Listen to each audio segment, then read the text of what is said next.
Hi you guys, welcome back to the channel. If you're new here, my name is Kirsty. I'm a mom. I run a marketing agency. It's been over 2 years now, and I share a lot of holistic wellness, nutrition, lifestyle, things like that for families, mom and baby. But today I wanted to talk about something that I do talk a little bit about or share info about on my Instagram. That's all about like holistic wellness and home birth, breastfeeding, things like that. But let's talk about hormone disruptors. So we are, as women, we are the new ancestors. So we're the new ancestors, and in the modern medicine world, there is just a lot of misinformation or just not enough information for women and on women's health, reproductive health, hormone health, gut health. And so I think it's our responsibility to really have the knowledge to be able to pass down, and so that we can properly take care of ourselves on a day-to-day basis. So this is especially for like women who, I think it's more common nowadays. Maybe this is like new information that we need to hone, because in past generations it wasn't as common to like get PCOS as it is now, or endometriosis, or really painful periods, or just not getting your period at all. And while those things are more common now, they shouldn't be normal. So we have the ability to look into like, what are we consuming? What is our environment like? Things like that.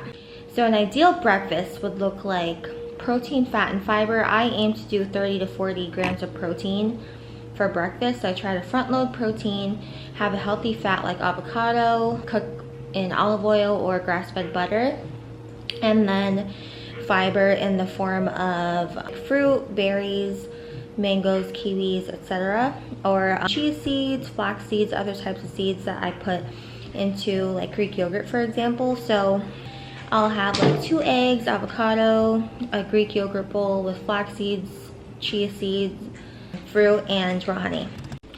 So having a properly balanced meal in the beginning of the day really keeps you energized and satiated through the day. Okay, number 2 would be cycle syncing. So this is something that I didn't used to be as mindful about when it comes to like workouts, but the types of workouts that you do during different phases of your menstrual cycle is really important, because of your hormone levels and where they drop. Like your estrogen and progesterone drop and then elevate and are at their highest at different points in your cycle. So having really high intensity workouts all the time, for example, can really disrupt your hormones.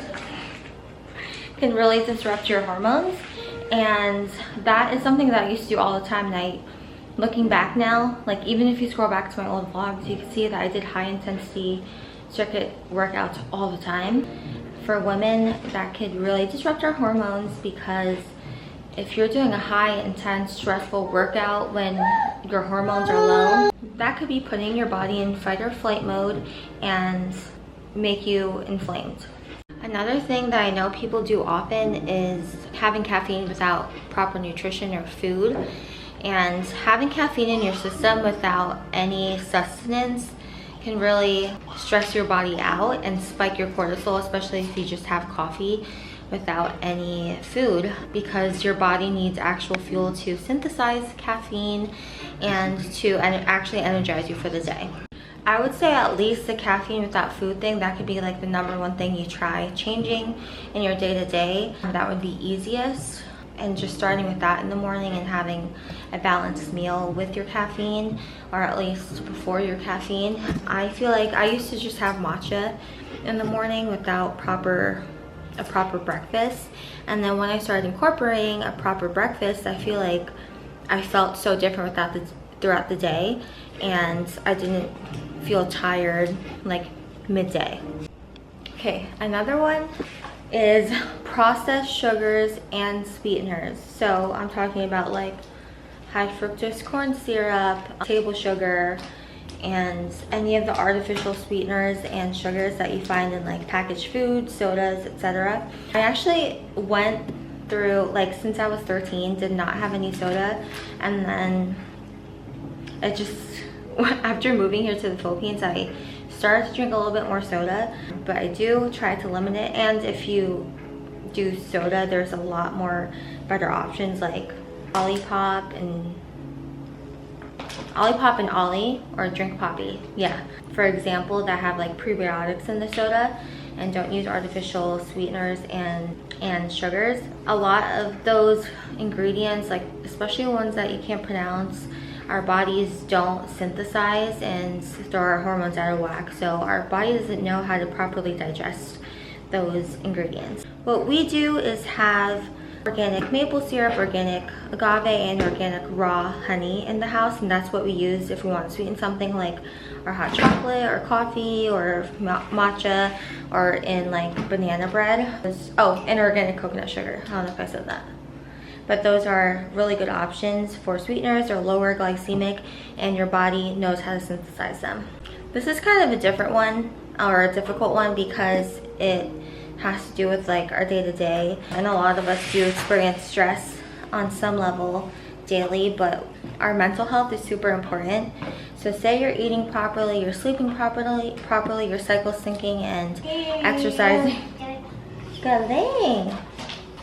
You're exercising adequately, or just moving your body, getting sunlight, etc. If you're stressed, your cortisol is high. Galing tahimik. And your cortisol is high, that sends your hormones out of whack. It's really difficult to have balance in the other parts of your bodily functions. So minimizing stress is really important, and that could be in the form of not being on your phone right away when you wake up, and absorbing like the news, or absorbing other people's and just other people's vibes. Like if you scroll on social media and see people's posts and stories to start out your day, that could be really stressful for your body. This is a big one too. The types of products you use for the house, so cleaning, laundry, the types of products you use on your skin and your hair can all have these different chemicals in them that disrupt our hormones. And there's a really good resource called ewg.org where you can look up products that are scientifically tested and approved for the environment plus your health. So I use that often. I've switched, over the last few years, I've switched our laundry detergent to be non-toxic for like the environment plus our health. And then same with hair care and skin. This might surprise you, but I don't wash my face with like soap. I just use water. And then my skincare is basically the food I eat, plus I'll use coconut oil on my skin to moisturize.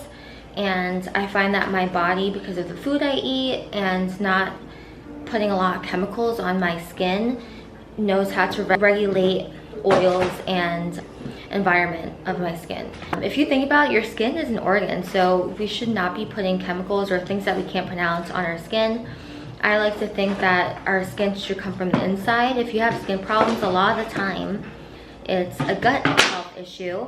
I'm someone who has psoriasis, and after lots of trial and error with products and food, I used to be more plant-based, and my skin was still suffering with psoriasis. And then I incorporated high quality like animal meats, grass-fed and finished beef. My family now has access to raw dairy that has good bacteria, it's high in protein, it has a good amount of fat. And I feel like after incorporating that and grass-fed beef liver and just overall the nature of my diet, it's really healed my psoriasis and it's almost gone.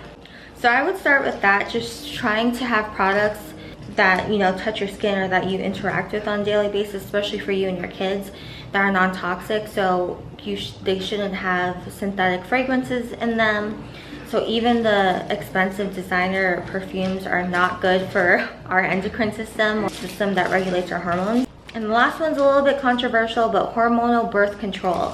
This can really throw your system out of whack. I know a lot of people who have used hormonal birth control or are on it, and they either don't get their periods anymore, or they have like really heavy periods, and they have skin problems, fatigue, and things like that. And just the synthetic hormones and the nature of hormonal birth control really disrupts our natural processes. So that's one thing. I know it's really important. So one strategy you can implement is tracking your cycle. And I feel like as you start to do that more regularly, you start to know and understand your body more. So those are some habits that we might be implementing in our daily life that may be harming our hormones or disrupting our hormones and causing other issues like skin issues, reproductive issues, and just little habits that you can start to change over time. I know it can be overwhelming, so all at once is not really reasonable, but just taking ownership of your health, your family's health, it's really empowering, and just feeling better on a day-to-day basis and not feeling so tired or your skin is inflamed or your gut is...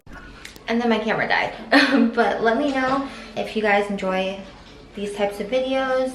I love sharing just holistic wellness, nutrition, home birth, breastfeeding. I'm gonna have more stuff coming up, especially about home birth and breastfeeding, because we're already in third trimester.